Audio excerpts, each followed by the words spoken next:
This is the home of the Dogon, an ethnic group indigenous to eastern Mali. Steep cliffs dominate the landscape. Villages were carved out of the rock here in the 15th century. A decade ago, this area was the top tourist destination in Mali, but ever since 2016, jihadists have wielded control in the region. This area is now the most dangerous in the country. Neither the Malian nor French military has a presence here. Armed men at security checkpoints like this are a rare sight. This is for our protection because there's no army here. Our driver, Modibo, knows his way around the area. He used to drive tourists here. How's your family? All's well, thanks. Thank God. These civilians patrol the entrance to the Dogon territory. We've passed several checkpoints along the way. Jihadists are constantly trying to infiltrate the area, so every vehicle is searched. Only local residents are allowed to pass through.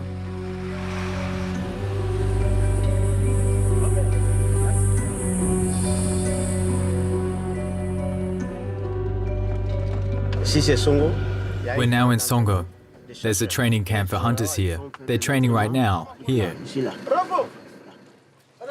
These men are dressed in the traditional uniform of the Dozo, a secretive brotherhood of initiated hunters and warriors. Armed with knives and old hunting rifles, the men are highly respected in the area. They wear amulets believed to have magical powers that make them invisible and even bulletproof.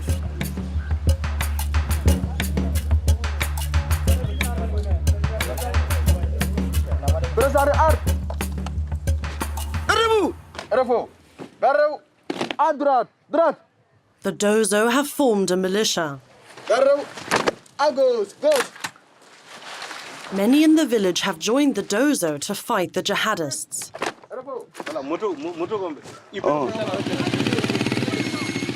The Dozo are part of the most powerful militia in the region, Danambasagu, with about 1,000 soldiers.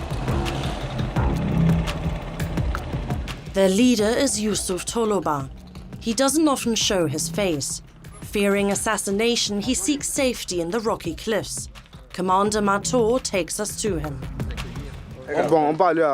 We're headed to Kasa. You'll see where we were attacked. There are many jihadists there. Have a good trip. Thanks. Mato and his men regularly patrol the cliffs. This is the last stronghold against the jihadists and must be defended at all costs. The jihadists burned down the villages. More than 12 were destroyed. They stole money and killed many people. Then they burned down all the houses, the storage facilities. They took all the animals. Although their homes are just 20 kilometers away, Mato and his men only see their families 3 times a year. We don't stay in the city. We can last a long time out here. 3-4 months. We don't even return to the village for a day. Mato is 25 years old.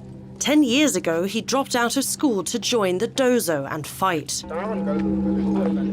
3-minute break. These men are between 25 and 60 years old. They used to lead peaceful lives as farmers and herders. Then the jihadists came. We do this because it's our only option. They've destroyed our country. I'm a herder. The jihadists took all our animals. We have nothing left. I was a student in Quran school. They drove us out and burned all the Qurans. There's no mosque anymore. They took all the prayer rugs. They even took our burial mats. But we're still here, so they haven't destroyed everything. The state doesn't understand what's going on here. Is that normal? Are we not part of this nation? We, the land of the Dogon? Of course we are. We're at war. No matter what happens, we're in this until the end. We were granted special access to spend a few days with these men. They'll do everything they can to defend the land of the Dogon, this small territory in the Sahel. The Sahel region stretches across Africa. from the savannah to the desert, home to both farmers and nomadic herders. The region spans 8 countries, all plagued by terrorism, especially prevalent in Mali. Under the banner of Al-Qaeda in the Islamic Maghreb, a coalition of jihadist groups came together in 2017. With its growing influence in the heart of Mali, the group wants to impose Sharia law. And the Malian army is ill-equipped to stop them. Known for its corruption and indiscipline, the military is failing to halt the jihadists' advance, despite the thousands of French soldiers who have been providing support and training in the Sahel for a decade. Okay.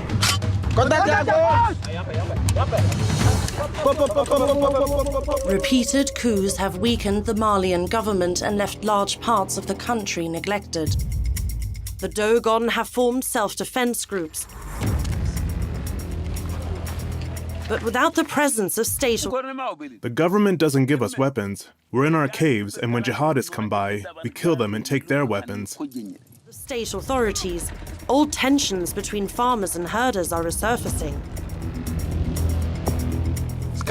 When animals are left to roam, disputes often erupt over grazing areas. There's constant conflict. The jihadists exploit these tensions to attract new recruits. We spoke with 4 people who regretted signing up. Everything you do requires their approval. You have to do things you don't want to do. They forcefully indoctrinate you. The only country in the Sahel to successfully hold back the jihadists is Mauritania. The nation's military is hunting jihadists down both on the ground and in the air, with the help of counterinsurgency aircraft. Don't let the fourth one escape. Don't worry, I won't. Mauritania is using traditional methods as well. Soldiers on camels gathering intel in the desert. Hello, we don't want your sheep. We need information. A journey through the Sahel, which has become home to international jihadists. In Mali, 60% of jihadist attacks are carried out in the center of the country. Jihadists have surrounded the Dogon territory, but the cliffs form a natural barrier. They prevent the jihadists from reaching the plateau and the big cities.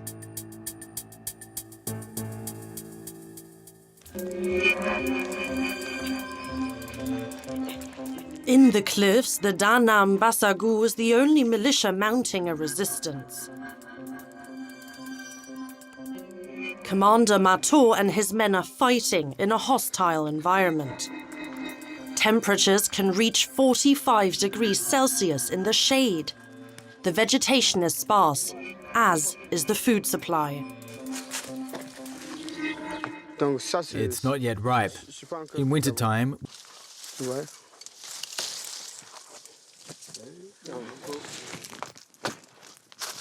You see? So that's how bitter it is. When you eat it like that, it's bitter. If it's ripe, it's very good. But it's not ripe yet. Right now it's green.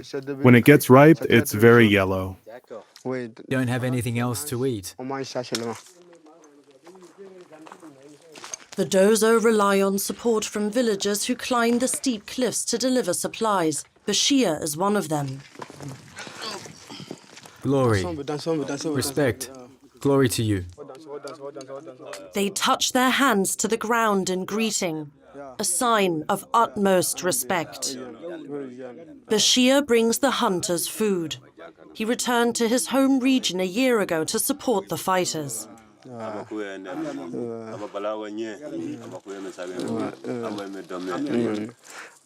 We need water. Give them water. Here's the water, Chief. We haven't eaten anything since yesterday. We haven't found anything since dinner yesterday. We're hungry. We're gonna change that. Yes, We'll feed you. I'm counting on you. But before they sit down to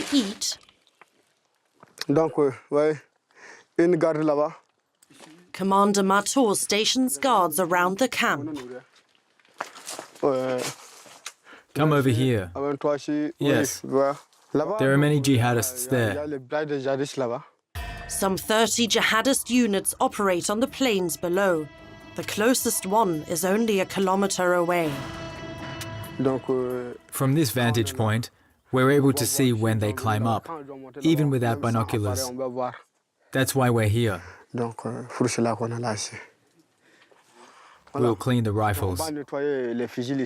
Are these army rifles? No, we found them with the jihadists. We shot at them. They died and we took their weapons. The Dozo receive no aid from the Malian government or from international troops. Yes, operational commander. What's your location? Whenever he reaches a crest in the mountain, Mator calls Toloba, the leader of the militia, for further instruction. Yes, the first camp. Yes. Okay. Thank you very much. Okay, let's eat now.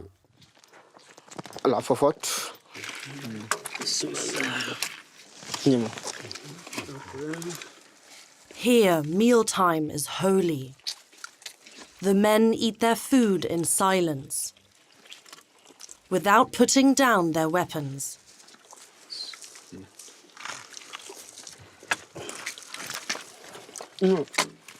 When you're done eating, you wipe your hands on your shirt, either on tree leaves or your clothes. Afterwards, we go drink some water. Otherwise, there isn't enough water. Thank you very much. Let's go. About 50 units like this one patrol the cliffs. One of them is Tolobaz. This war leader stays constantly on the move because he's the jihadists' main target. He avoids media attention, but with the urging of an intermediary, he finally agreed to talk to us.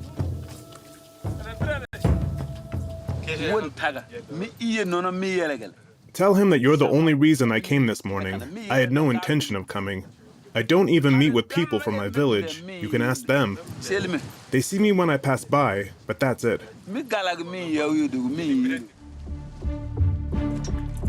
Toloba left the Malian army 25 years ago to fight the Tuareg rebellion in northern Mali. When the jihadists started gaining ground, he returned to the Dogon territory in 2016 and founded the Danambasagu militia.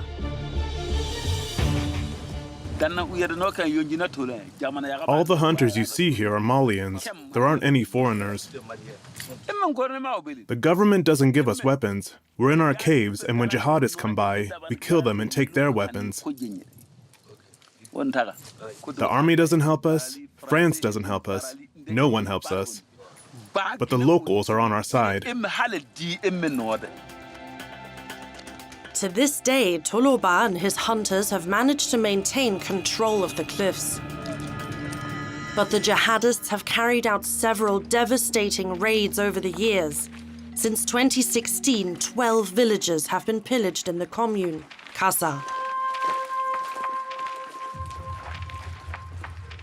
They burned down everything. The moment they got here, they gathered all they could and burned it. See? What did they burn? Kitchen utensils and motorcycles over there. They took the animals. The jihadists gave the villagers a cruel ultimatum: either comply and pay the Islamic tax, or watch their homes be pillaged. That was all destroyed and then rebuilt. There was millet, everything was decimated. Musa Tolo is the deputy mayor of Kasa. He's helping residents rebuild. There was millet and onion planted here. Everything was destroyed. They stole everything they could and burned the rest. The jihadists want to destroy everything that's at odds with their fundamentalist interpretation of Islam. In 2012, they destroyed mausoleums and tombstones of Muslim saints in Timbuktu, World Heritage Sites.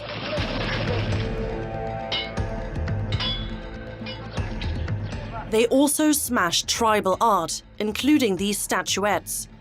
There are countless such treasures in Mali.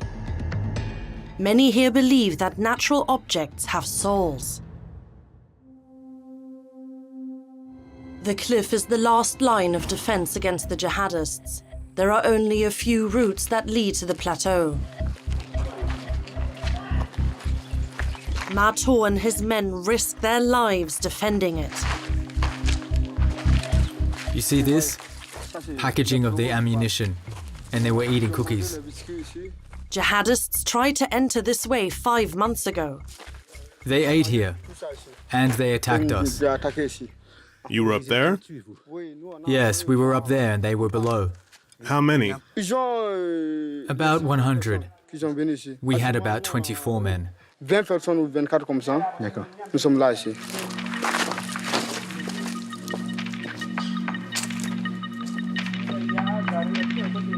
At dusk, the Dozo climbed to the summit to watch for jihadists who might try to enter through this access point.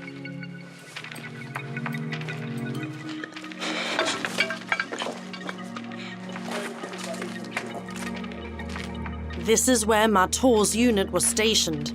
The attack stretched on for 6 hours.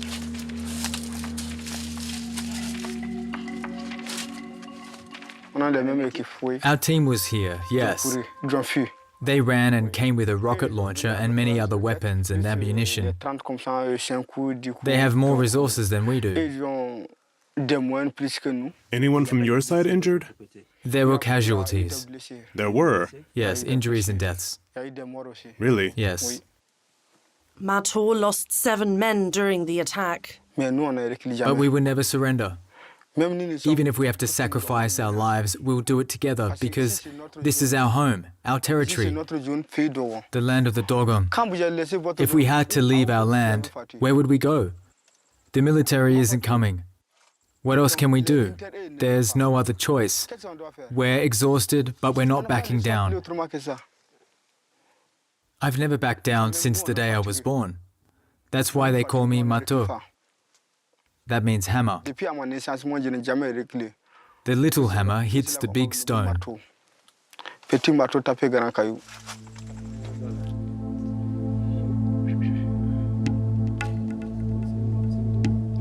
The Dozo set up camp. They have to be especially careful at night to avoid being seen. The villager Bashir is back with dinner. The stove needs to go here so you can't see the fire from any distance. Light is forbidden at night.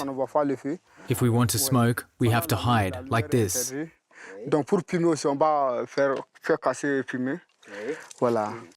Our cigarettes banned too. At night, yes, we go hide. I've got to hurry.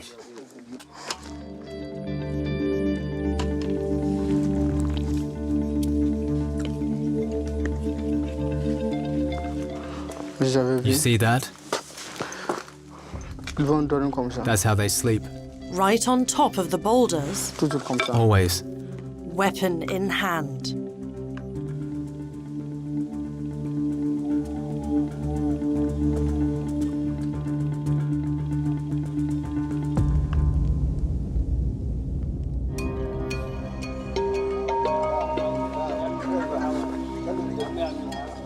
We arrive in Kasa. The main town here continues to be a target for jihadist raids.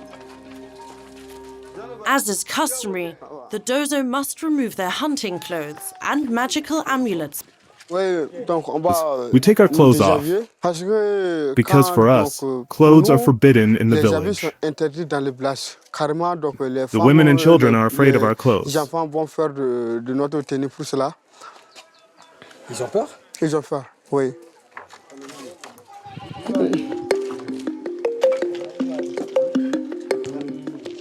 For more than a year, children in Kasa haven't been able to attend school.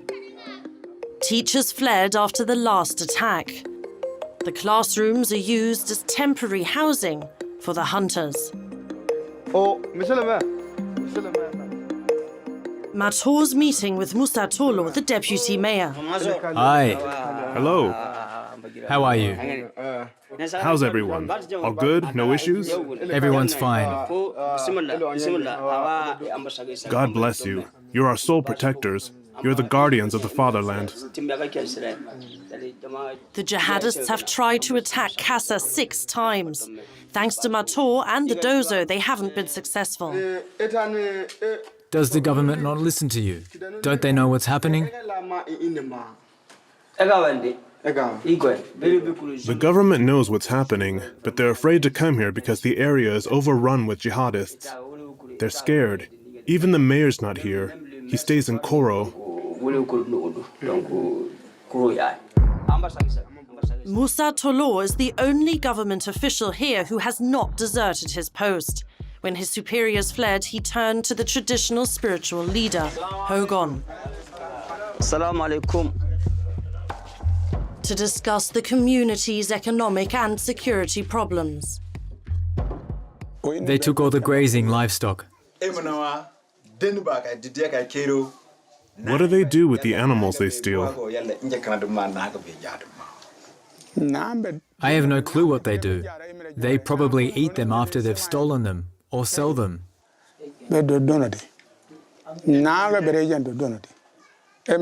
As farmers, our fortune lies in our oxen, goats, and sheep. We have nothing more.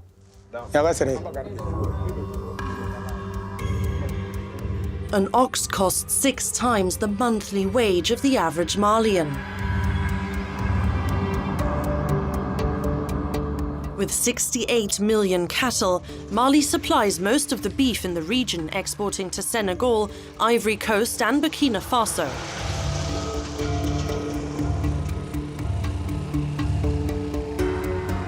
But the conflict has destabilized this important economic pillar, and it's made it harder to source nutritious food.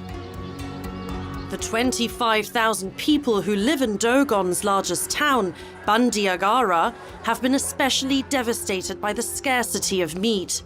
Butchers at the market don't have much to do. Mon petit frère est venu à 6 heures pour me dire que le boucher n'avait plus de viande. Jusqu'à maintenant, je n'ai pas eu de viande. Il est parti en chercher ailleurs, alors je l'attends ici. Nous souffrons, vous savez. The meat shortage has driven up prices 25% in 3 years. That's 3,000 CFA francs. 3,000 francs. A kilo of red meat costs 3,000 CFA now. That's the equivalent of €4.60 per kilogram. 2 days. Mais comme c'est un vieil, donc je lui donne 1250, 2000 kilos. Sinon c'est 1500. Comme c'est un vieil, donc je lui donne moins cher. Days pay here. With all the hardships facing locals, butchers are barely making a profit. Voilà. We used to make a lot of money. Now we don't earn anything. We don't want to stop working. That's the way it is right now. Half of the butcher shops in the market have shut down, but Amadou Traoré keeps going. His father, Kamia, is the president of the Butchers Guild. It's a family business passed down from father to son since 1942. But they've never experienced a crisis like this. Before the war, Amadou bought about 20 cattle a week. He's been looking to buy cattle for 5 days now, and he's finally found one for sale. How much for that one there? 390,000. Could you go down a bit? 385,000 is the minimum. A bit lower. I'll do it for 310,000. 315,000. 325, okay? 380,000. The trader isn't budging. He already took on a considerable risk by buying the cattle. He can't afford to sell the animals for a low price. It was also very expensive out where we bought them. If you don't buy them, someone else will. The journey is difficult and risky. Risky? It's extremely risky. There are many dangers along the way. But we go out searching for cattle anyway. There aren't many animals left, they're impossible to find. We only find single cattle now. The other day I drove over 26 kilometers and only found these here. The conflict has to end. That's the only way? It's the only way. We just want peace. Everyone must come to the table and negotiate peacefully. Then things can go back to the way they were. Before, if you had seen Bandiagara, it was very beautiful. You eat as you please, sleep as you please, and come and go as you please. Well, now we have to tell him to tone it down a bit. Will you come back? For sure. He acts very gangster. If he can't manage to buy livestock anymore, Amadou risks having to close up shop too. Samba, his youngest son, would have loved to break with family tradition and do a different job than his ancestors.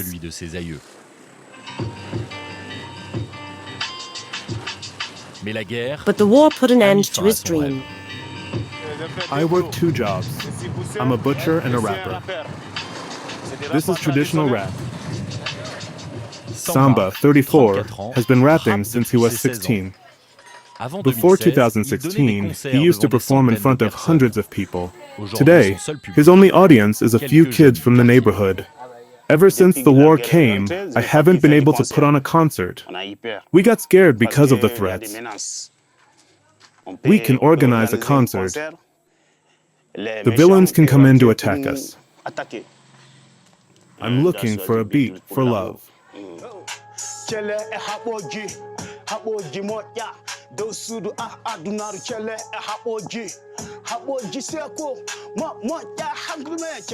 In his lyrics, Samba is worried because the war against the jihadists is turning into an ethnic conflict.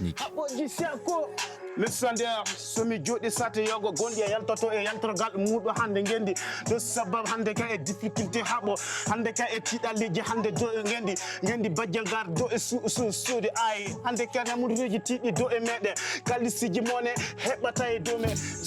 is Fulani, an ethnic group present in 15 West African countries and traditionally deeply involved in butchery and livestock farming. He's part of the Fulani ethnic group. Traditionally nomadic herders, they're facing increasing harassment by farmers, jihadists, and the military. Most Fulani are semi-nomadic. In the dry season, they migrate with their herds to southern pastures. But ever since the war broke out, the state stopped managing the traditional migration routes. As a result, the cattle are wiping out crops, igniting conflict between farmers and herders. When animals are left to roam, disputes often erupt over the grazing areas. There's constant conflict. For some time now, the administration has been putting the Fulani under a great deal of pressure. They take you away and lock you up. Herders hate being confined. A herder would pay $1 million to avoid it. Malian judges are often corrupt and order herders to pay astronomical fines. As resentment started to build, a Fulani man saw an opportunity to recruit his people as jihadists. His name, Amadou Kufa. He called his group Katibat Messina, referring to the golden age in the 19th century, when the Fulani and the Messina Empire ruled central Mali. I'd like to thank God for allowing me to live to see the day when thousands of Fulani join the jihadists to fight on this divine path to martyrdom.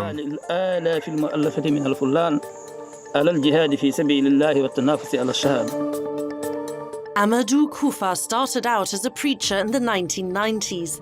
At the time, audio tapes of his sermons were popular among the Fulani. A fresh stream of Le chef-lieu de la région qu'il enregistrait ses prêches, dans les studios de Radio Sagan, la plus écoutée des environs. Voilà, ça c'est une de ses cassettes. Ça aussi. Aujourd'hui animateur radio, Ousmane Koïta a été l'ingénieur du son du chef djihadiste. C'est une radio commerciale. Ne le faisons pas pour le plaisir de le faire pour lui, parce qu'en contrepartie, nous gagnons quelque chose. Donc, c'était arrêté, on a arrêté, c'est tout. Voilà. Ces cassettes dans le marché, on le trouve rarement actuellement parce que si pratiquement tous les vendeurs de ces cassettes ont été arrêtés 1 fois, 2 fois. Avant qu'Amadou Koufa ne devienne hors-la-loi en 2012, Ousmane a enregistré ses prêches chaque semaine pendant 3 ans. Il se souvient de l'un d'entre eux, particulièrement explicite. Les pays, vous qui étiez marginalisés, vous qui étiez vraiment, chaque fois, vous les pieds emmerdés par le porteur des uniformes maliens, vous ne serez plus taxés ni d'impôts, ni d'autres taxes, rien, absolument rien. Venez avec moi. Des propos qui avaient fait mouche à l'époque. Il s'est avéré que l'injustice malveillante avait emmerdé la population. Beaucoup d'entre eux ont directement suivi, comme on appelle, son appel et ils sont partis. Avec l'afflux de nouvelles recrues, Recruits allowed Amadou Koufa's group to expand its influence in central Mali. The town of Mopti lies at the junction of the Niger and Barni rivers. It's a strategic place of trade between northern and southern Mali. Since 2019, the river separates Mopti from jihadist-controlled areas. Trade between the two sides continues, although Sharia law is in full force on the other side. Now, when women cross the river, they must wear a black hijab. They face beatings. The punishment for stealing is losing a hand or a foot.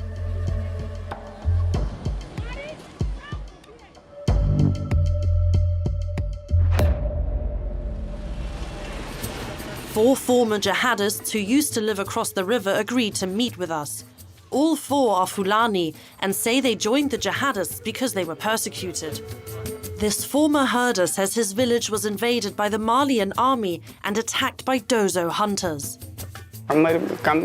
They say that all Fulani are jihadists, but that's not true. They attack our villages, killing women, small children, 2- or 3-year-olds who can't defend themselves, and even old women who can't use a gun. Were any of your relatives killed? Yes. Those who sign up to fight must acquire their own weapon and motorcycle. Some spend up to 1,800 euros on gear. Everyone participates in the life of the nomadic camp. As for me, during those 3 years, I went off to fight almost all the time. But since I am a shepherd, I also looked after the animals. So, when I went off to fight, someone would take my place to watch over the animals.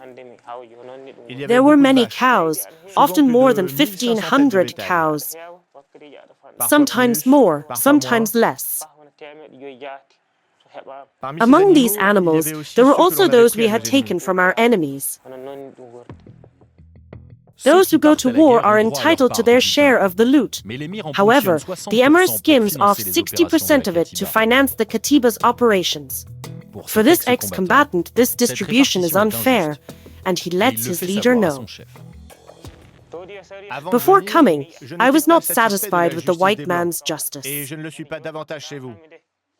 And I am no more satisfied with yours, so now let me leave.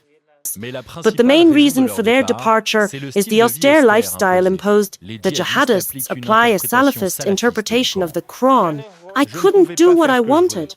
I was afraid to speak my mind. I couldn't do what I wanted, because if I did, I was treated as a hypocrite Muslim. All of that was part of their enforcement of Sharia. Everything you do must be validated by them. Even if it doesn't suit you, you have to do it. Whether you like it or not, they indoctrinate you. And they were told to change the way they pray. They force you to hold your hands like this while praying. Were you asked to convert to Salafism? Yes, I myself and Maliki. They wanted me to convert, but I refused, so I left the group. Malikism has been practiced here for centuries. Unlike Salafism, it advocates a tolerant reading of the Quran. Salafism was brought to Mali in the 1980s by preachers from the Gulf nations.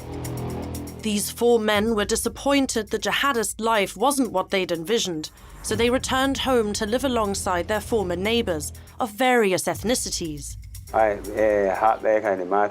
When I returned home, the Dogon were initially scared of me. But after some time, my neighbors were no longer afraid. They now look at me as if I did nothing wrong. They've gotten used to me.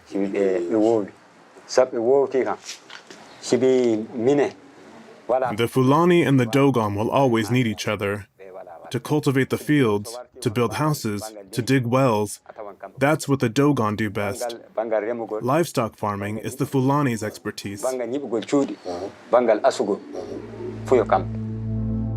Hundreds of thousands of Fulani have left central Mali due to persecution, especially by Malian soldiers. Some have found refuge in neighboring countries, including in Mauritania, the most stable state in the Sahel. Some 67,000 people live in the Mbera refugee camp. Most of them are Tuareg who fled jihadists in northern Mali in 2012. The newest arrivals, however, are all Fulani. Like Chief Bergiso, a year ago he fled his village after being threatened by a Malian soldier.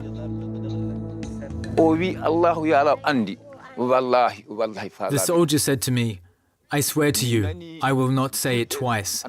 I heard the Fulani are killing us. Jihadists are killing us. So we're going to kill all the Fulani." I called someone at the judicial district. He told us to stay home and no one would hurt us. But no officials took his calls for help seriously.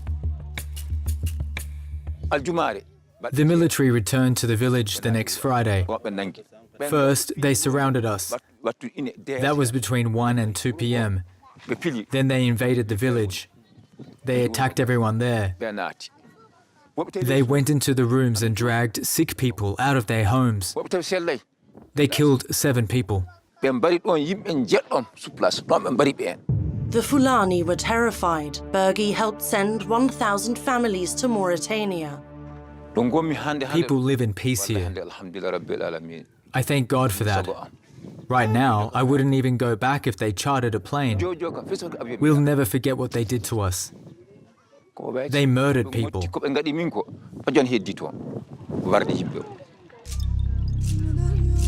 Bergi and his fellow villagers will not go back to Mali without a guarantee of safety. In Mauritania, refugees receive food from the United Nations. They can lead some semblance of a normal life. They're allowed to farm land, raise their animals, and even go to school. Caring for the population in order to win them over is part of the Mauritanian government strategy. After a dozen jihadist attacks, Mauritania massively restructured its military. It's now considered the most professional in the region. One of Mauritania's main air bases is in Atar, at the edge of the Sahara Desert. The planes parked on the tarmac seem to be from another age, like this antique from the 1950s. Or these Brazilian-produced fighter planes. They may look rudimentary, but they're perfectly suited for the war here. Colonel Taleb leads this squadron. This is the Super Tucano. This aircraft doubles our range and is powerful. We're also able to attach different types of weapons to it. We have 2 built-in 12.7s, as well as electric machine guns and rocket launchers. We can use 70mm rockets. That's for vehicles.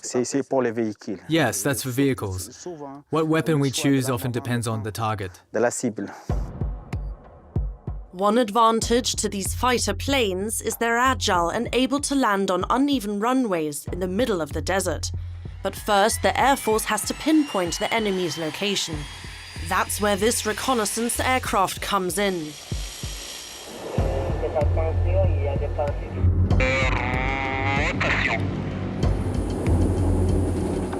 This Cessna Caravan is constantly monitoring the 2,000-kilometer border Mauritania shares with Mali. A total of 450,000 kilometers of desert.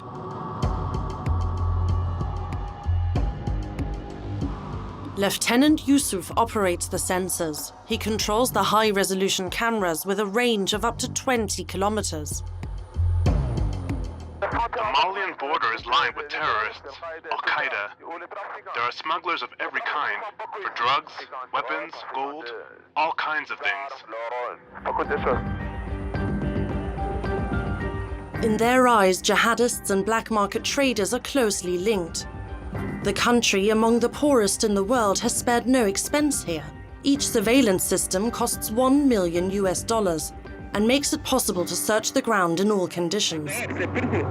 It's foggy on the ground. We use infrared in situations like this. That's based on temperature, not visibility. With the help of the heat sensors, Lieutenant Yusuf can see the imprint of the vehicles in the sand, even several hours after they've traveled a given route. Check that out. Those are tracks from cars. That's impossible to see with the naked eye. That shows there's activity. Look. The desert is not as empty as it seems. Nomads pitch their tents here, and gold panners mine gold, which is abundant in the region.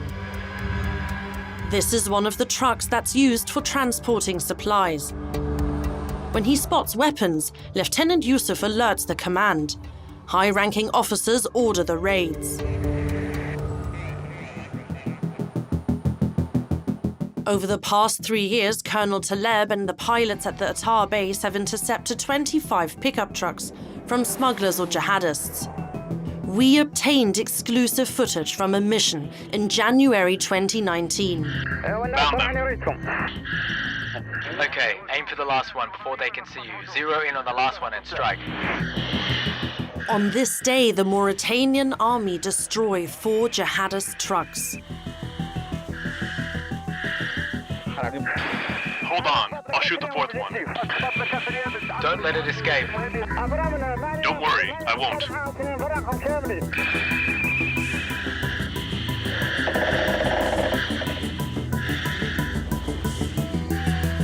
Mauritania's ground troops have also been restructured. In 2009, the state formed a special intervention group, units specializing in counter-terrorism. 8 units of 200 men each guard the border with Mali.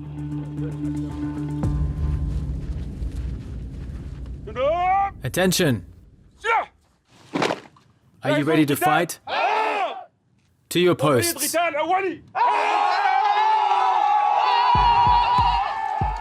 This platoon of 80 soldiers sets out on a 3-day patrol. Their trucks are fitted with heavy machine guns. They cover 18,000 square kilometers. The off-road vehicles cover as much ground as possible, stopping every 500 meters. Every bush could be a potential hiding place for the enemy.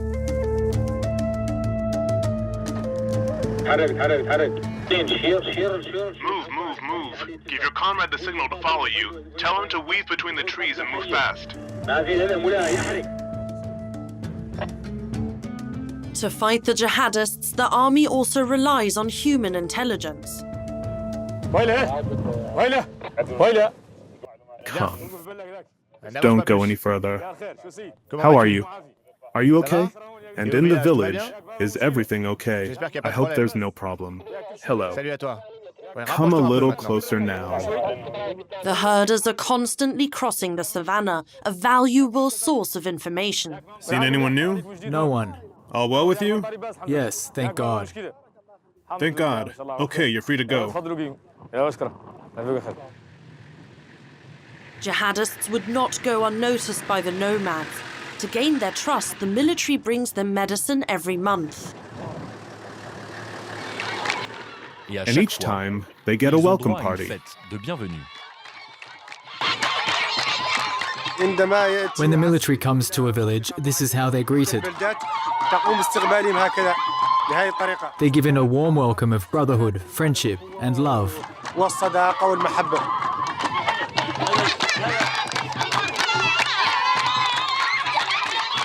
Over the past 12 years, the Special Intervention Group's presence has radically changed life for many residents, including this cattle owner. Ever since the army arrived, the animal theft has stopped. Nothing more has been stolen, not even a rooster, and we can sleep at night now. Look, our cows can roam as they please. No more theft.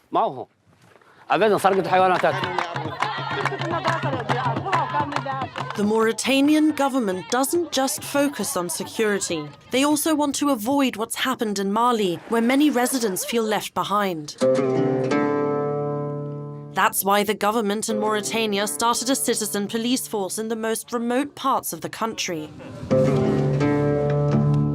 where men travel by camel,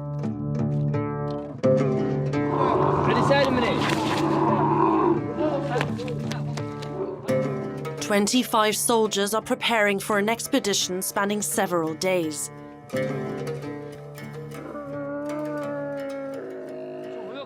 Regarde, il est avec Arba. Attrape-le. Regarde. Toi, tu es avec Ahmed Salem, Dio et Mohamed Val. They're under the command of Colonel El Khalil. Last sip before you go? Yes, some water before leaving. We have to recharge. This will keep me going the whole day until midday. 3 sips? Of course, a real camel driver can last a whole day on that. With just 3 sips? I can guarantee that with 2 liters of water at the most, I can make it 24 hours. Not to mention the camels. With 2 canteens full of water, they can manage up to 10 days in the middle of the desert.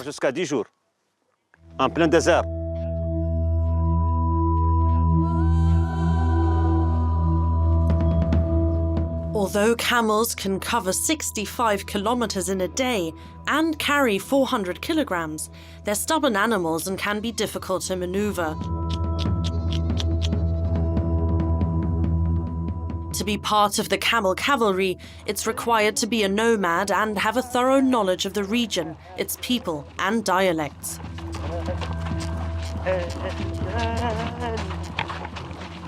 You've been doing this long? Yes. How many years? I used to do it, yes. The men's most important job is to form relationships with the locals and listen to their problems. How are you? Where are you coming from? I'm getting water. From where? The drilling well? The biggest concern here is the water supply. Isn't Sahel Gabra closer? I've come from there. There's no water? No. Darn, the water's out. A water shortage can quickly lead to conflict among farmers. The colonel passes on the information. Let's keep moving, forward. Let's go. This is all part of their mission, just like their intelligence operations. Hello. We don't want your sheep, we need information. The men ask the same questions at every encounter. Is the well working and has there been any suspicious activity? He says everything is normal, nothing out of the ordinary. All right, you can go. There's no water. No water? No. There's a well up ahead. Further ahead? There's a well in front of there. That's where we'll set up camp. The camel riding unit is responsible for maintaining the wells. In recent years, the Mauritanian government and the European Union have financed the drilling of hundreds of new wells, a policy that's proven effective. Have you ever reported the presence of jihadists? Yes, of course. There have been several cases we informed the authorities about. Some turned out to be ordinary citizens, but in other cases, they were really terrorists. Anything can happen. When you see suspicious activity, you report it straight away.